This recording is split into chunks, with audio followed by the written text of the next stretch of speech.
ಅದು ಬೇಳೆ ಬೇಯಿಸ್ಕೊಂಬಿಟ್ಟು ಅದನ್ನು ತೆಗಿತೀವಿ, ಬೇಳೆನ ತೆಗೆದ್ಬಿಟ್ಟು ಒಂದು ಸ್ವಲ್ಪ ಮಿಕ್ಸಿಗೆ ಹಾಕ್ತೀವಿ, ರುಬ್ಬಿಟ್ಟು ಮಿಕ್ಸಿಗೆ ಹಾಕಿ ಸ್ವಲ್ಪ ರುಬ್ತೀವಿ. ಅದರಲ್ಲೇ ತವೆ ಮಾಡ್ತೀವಿ.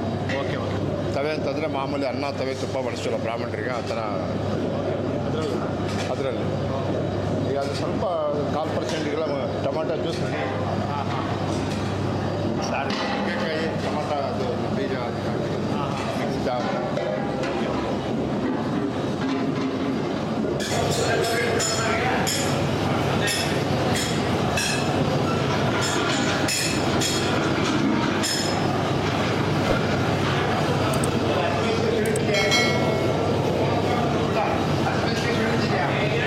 ಆಗಲೇ ಫಿಲ್ಟ್ರ್ ಮಾಡ್ಕೊಂಡ್ರಲ್ಲ ಬೇಳೆ ಅನ್ನೋದು, ಬೇಳೆ ಇರೋದನ್ನು ಸೈಡ್ಗೆ ಎತ್ತಿಟ್ಕೊಂಡಿದ್ರು. ಆ ಬೇಳೆ ಮತ್ತು ಈಗ ಅದರಲ್ಲಿ ಟೊಮೊಟೊ ಮತ್ತು ಕೊತ್ತಂಬರಿ ಸೊಪ್ಪು ಮತ್ತು ಇದು ಬೇಳೆ ಹಾಕ್ಕೊಂಡಿದ್ದಾರೆ. ಈ ಮೂರು ಹಾಕ್ಕೊಂಡು ಇದನ್ನು ದಾಲ್ ಮಾಡ್ತಾರೆ. ಬೇಳೆ ದಾಲ್ ಮಾಡೋ ಅಂಥದ್ದು ಗಟ್ಟಿಯಾಗಿ ಮಾಡ್ತಾರೆ. ಅದನ್ನು ಸಾಕ್ದಿರಾ ಇದನ್ನು ಮಾಡ್ತಾರೆ. ಸುಮಾರು ಕಡೆ ಇದನ್ನು ಬೇರೆ ಕಡೆ ನಾನು ಶೂಟ್ ಮಾಡಿದಾಗ ಇದನ್ನು ತೆಗೆದು ಬಿಸಾಕಿದ್ರು. ಆದರೆ ಇವರು ಯಾವುದೇ ಒಂದು ಏನು ಬಿಸಾಕ್ದಿರಾ ಮಾಡ್ತಾಯಿದ್ದಾರೆ. ತುಂಬ ಚೆನ್ನಾಗಿ ಮಾಡ್ತಾಯಿದ್ದಾರೆ.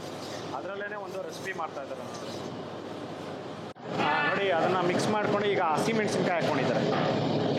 ಇದು ಕನ್ನಡದಲ್ಲಿ ತವೆ ಅಂತಾರಂತೆ, ಇಂಗ್ಲೀಷಲ್ಲಿ ದಾಲು. ಈಗ ಅದರಲ್ಲೇ ಕರಿಬೇವು ಸೊಪ್ಪು ಹಾಕ್ಕೊಂಡಿದ್ದಾರೆ. ಕರಿಬೇವು ಸೊಪ್ಪು ಸ್ವಲ್ಪ, ಸಾಸಿವೆ ಒಗ್ಗರಣೆ ಹಾಕ್ಕೊಂಡಿದ್ದಾರೆ. ಅದರಲ್ಲಿ ಅರಿಶಿನ ಪುಡಿ, ಸ್ವಲ್ಪ ಅರಿಶಿನ ಪುಡಿ ಮತ್ತು ಇದರಲ್ಲಿ ಬಿಸಿ ನೀರು,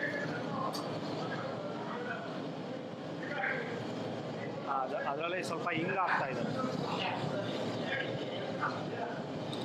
ಹಿಂಗು ಸ್ವಲ್ಪ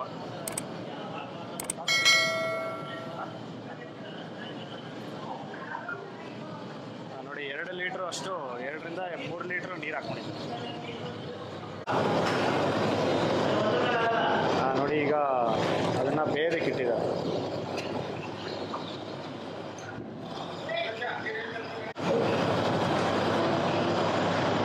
ನೋಡಿ, ಇದನ್ನು ಫುಲ್ಲು ಗಟ್ಟಿ ಬರೋವರೆಗೂ ಇದನ್ನು ಕುದಿಸ್ಕೊಂತಾರೆ.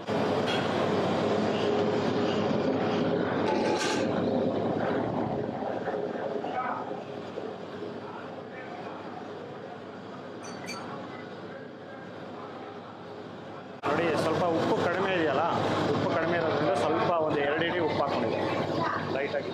ನೀವು ರುಚಿಗೆ ತಕ್ಕಷ್ಟು ಉಪ್ಪು ಹಾಕ್ಕೋಬೋದು.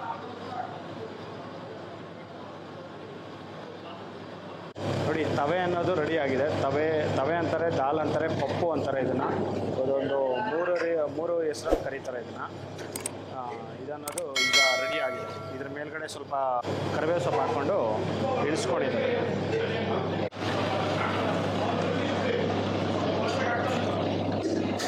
ಪಪ್ಪು ಅನ್ನೋದು ರೆಡಿ ಆಗಿದೆ.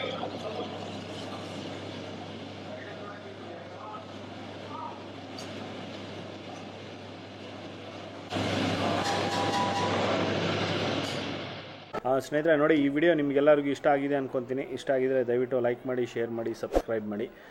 ಮುಂದಿನ ವಿಡಿಯೋದಲ್ಲಿ ಸಿಗ್ತೀನಿ. Thank you. Bye bye.